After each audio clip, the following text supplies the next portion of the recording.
Welcome to today's webinar presented by SuperCoder.com. SuperCoder.com is an online coding solution offering Part A and B coding reference tools, resources, and not more than 30 specialty coding and compliance newsletters from the Coding Institute in one site. I hope you enjoy this short session. With some good anatomic pictures. And so you'll see on the slides 3, 4, and 5, those type of slides, that I put those in there mainly for anatomic purposes and that you can see where we're talking about. But trying to find places that will let you use illustrations, providing education and training is sometimes difficult. And so I wanted to give you that URL that you could go to, and they have them for all different body parts. So starting on slide number 9, we're going to talk about the ankles, toes, and feet. And because of the fact that you have 2 feet and 2 ankles and multiple toes, it does get confusing, and you have to make sure that you're in the right anatomic area when you're selecting codes. Such as if you're doing transfers of tendons of toes, you can't go use a 276 series. That's transfer of tendons in the ankle. So you've got to make sure you don't cross over to some of the other surrounding anatomic areas.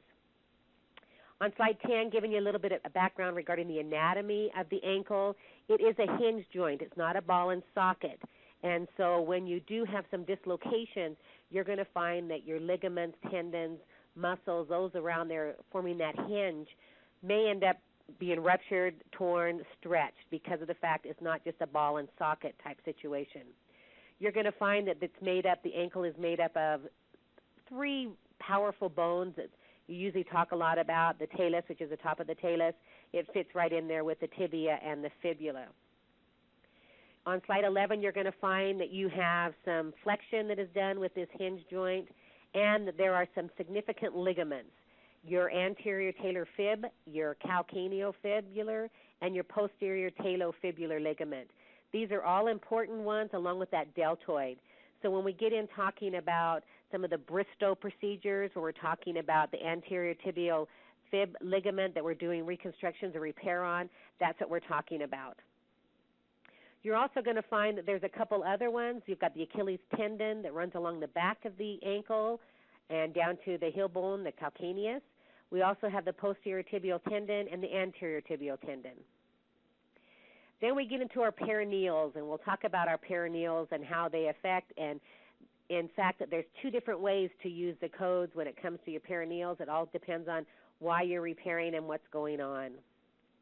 On the foot anatomy, on slide number 14, it shows you that the foot is under constant stress, and the data shows that about 80% of the problems people will have with their feet, and the number 2, 3 problem related to it is your shoe wear.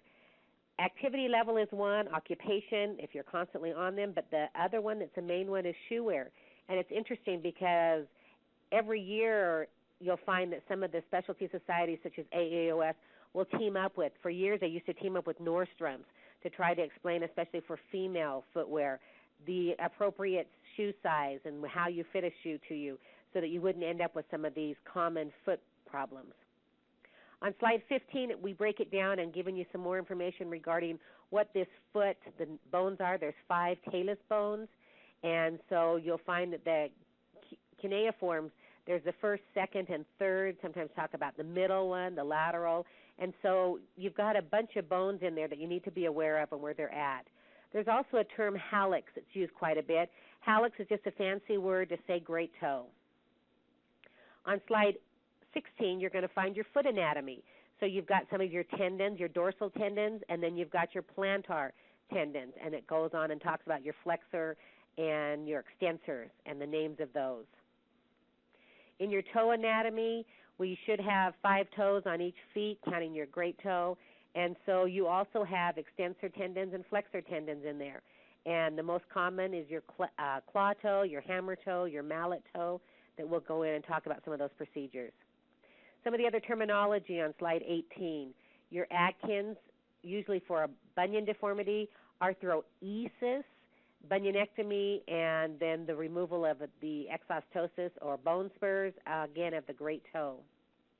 So let's look at some of these codes starting on slide 20. You can see that we have the tarsal tunnel release, 28035. SuperCoder is the fastest fastest-growing online reference tool with more than 25,000 subscribers. Call 866-228-9252 to get a free product demo or sign up at supercoder.com for a 7-day free trial.